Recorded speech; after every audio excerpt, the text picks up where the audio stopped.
नमस्कार दोस्तों। 3 अक्टूबर 2023 के सभी महत्वपूर्ण प्रश्न इसमें लिए गए हैं और ये आपके सभी एग्ज़ाम के लिए मोस्ट इम्पोर्टेंट है। तो पहला प्रश्न है, मेडिसिन में वर्ष 2023 का नोबेल पुरस्कार किसे प्रदान किया गया है? कैटालिना कोरिको जो कि हंगरी से है और पीसा मैन जो कि अमेरिका से हैं। नोबेल पुरस्कार की शुरुआत 1901 में की गई थी और जो ये दिया जाता है वो स्टॉकहोम स्वीडन में दिया जाता है अल्फ्रेड नोबेल की याद में। जो नोबेल पुरस्कार है वो 6 क्षेत्रों में दिया जाता है: रसायन में, भौतिक में, साहित्य में, अर्थशास्त्र में, चिकित्सा में और शांति में। जो एक पहले सिर्फ 5 क्षेत्रों में दिया जाता था, लेकिन शांति का क्षेत्र बाद में जोड़ा गया है। हाल ही में इंडिया एजिंग रिपोर्ट 2023 किसने जारी की है? इसे UNFPA ने जारी किया है। इंडिया एजिंग रिपोर्ट 2023 इसमें बताया गया है कि जो भारत में बुजुर्ग होंगे वो 2036 तक 22.7 करोड़ हो जाएंगे, जो कुल आबादी का 15% होगा। UNFPA की फुल फॉर्म है UN पॉपुलेशन फंड, संयुक्त राष्ट्र जनसंख्या कोष, जिसकी स्थापना 1969 में हुई थी और इसका हेडक्वार्टर न्यूयॉर्क में है। हाल ही में याओगन 33 जासूसी उपग्रह किसने लॉन्च किया है? चीन ने लॉन्च किया है याओगन जासूसी उपग्रह, और जो ये लॉन्च हुआ है वो चीन के गोबी मरुस्थल से हुआ है और रॉकेट का नाम था लॉन्ग मार्च 4C रॉकेट। इसके अलावा अभी ओपेक जासूसी उपग्रह इजराइल ने भी लॉन्च किया है, ये भी आपको याद रखना है। हाल ही में ICC, BCCI और यूनिसेफ ने CRIIO फॉर गुड पहल की शुरुआत की है, जो कि गुजरात से शुरुआत की है। इसकी जो लॉन्चिंग हुई है वो नरेंद्र मोदी स्टेडियम में हुई है, गुजरात अहमदाबाद में, और इसमें शामिल थे ICCI, BCCI, यूनिसेफ और शिक्षा मंत्रालय। ICC की स्थापना 1909 में हुई थी और इसका हेडक्वार्टर UAE में है। इसके अध्यक्ष ग्रेग बर्कले है। BCCI का हेडक्वार्टर जो है वो मुंबई में है।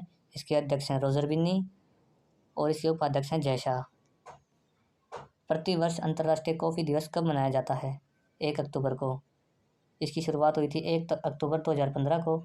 संस्था जो है वो है ICO, इंटरनेशनल कॉफ़ी ऑर्गेनाइजेशन, और इसकी स्थापना हुई थी 1963 में। इसका हेडक्वार्टर है लंदन में। भारत में कॉफ़ी उत्पादन में पहले नंबर पर कर्नाटक है और दूसरे पर केरल है। हाल ही में प्रधानमंत्री नरेंद्र मोदी ने मेहसाणा भटिंडा गुरदासपुर गैस पाइपलाइन का शुभारंभ किया है, जो कि राजस्थान में किया है, राजस्थान के चित्तौड़गढ़ में। हाल ही में देश के पहले सोलर रूफ साइकिलिंग ट्रैक का उद्घाटन कहाँ किया गया है?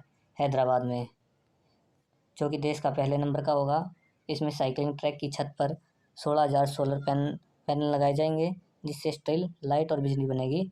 जैसे कि हम ट्रैक चलाते हैं, उसके ऊपर से छत के तौर पे सोलर प्लेट से बनाई जाएगी छत, और उन्हीं से जो वहाँ पे लाइटें होंगी उनमें बिजली आएगी। हाल ही में 3K स्कूलिंग अभियान कहाँ प्रारंभ हुआ है? केरल में। इसका अर्थ है बैक टू स्कूल, यानी कि संडे को या फिर किसी और छुट्टी को भी स्कूलों में क्लास लगेंगी। और इसकी होस्ट संस्था है, जिसने ये होस्ट किया है वो कुटुंबश्री संस्थान है। हाल ही में सीमा सड़क संगठन के प्रमुख पद पर किसे नियुक्त किया गया है? रघु श्रीनिवासन को। सीमा सड़क सुरक्षा संगठन यानी कि बॉर्डर रोड ऑर्गेनाइजेशन, इसकी स्थापना 7 मई 1960 में हुई थी। जो BRO है वो रक्षा मंत्रालय के अंतर्गत आता है। अभी जो रघु श्रीनिवासन बने हैं वो 28वें नंबर के हेड हैं, और इससे पहले राजीव चौधरी थे, इन्हीं की जगह पर ये बने हैं। BRO का कार्य होता है जो बॉर्डर के पास रोड होते हैं उनकी मरम्मत करना, और इसका ध्येय वाक्य है श्रेमण सर्वम सहायम। एक बल एक शिक्षा नीति कहाँ लागू हुई है? मणिपुर में लागू हुई है। 1 फोर्स 1 डिस्ट्रिक्ट पॉलिसी। मणिपुर में शांति के लिए अनसुईया उइके समिति बनाई गई थी और जांच के लिए अजय लांबा समिति बनाई गई थी। ये भी इम्पोर्टेंट है। भारतीय चुनाव आयोग और सेरेसम के बीच एक समझौता हुआ है। जो सेंट्रल आर्म फोर्स होती हैं उसमें होती है CRPF, CISF, Assam rifle, SSB, ITBP और BSF। जो CRPF होती है ये सेंट्रल रिजर्व पुलिस फोर्स होती है, ये ऑल इंडिया की पुलिस होती है। और जो CISF होती है ये जैसे कि एयरपोर्ट, पोर्ट या फिर कोई इंडस्ट्रियल एरिया हो गया, उनकी देखभाल के लिए होती है। असम राइफल है जो वो पूर्वोत्तरी प्रहरी की आर्मी है, ये इसका हेडक्वार्टर है शिलोंग में। जो एसएसबी होती है ये होती है ओनली समुद्र के लिए। आईटीबीपी है ये चीन और भारत के बॉर्डर पे होती है, यानी कि तिब्बत वाले इलाके पे।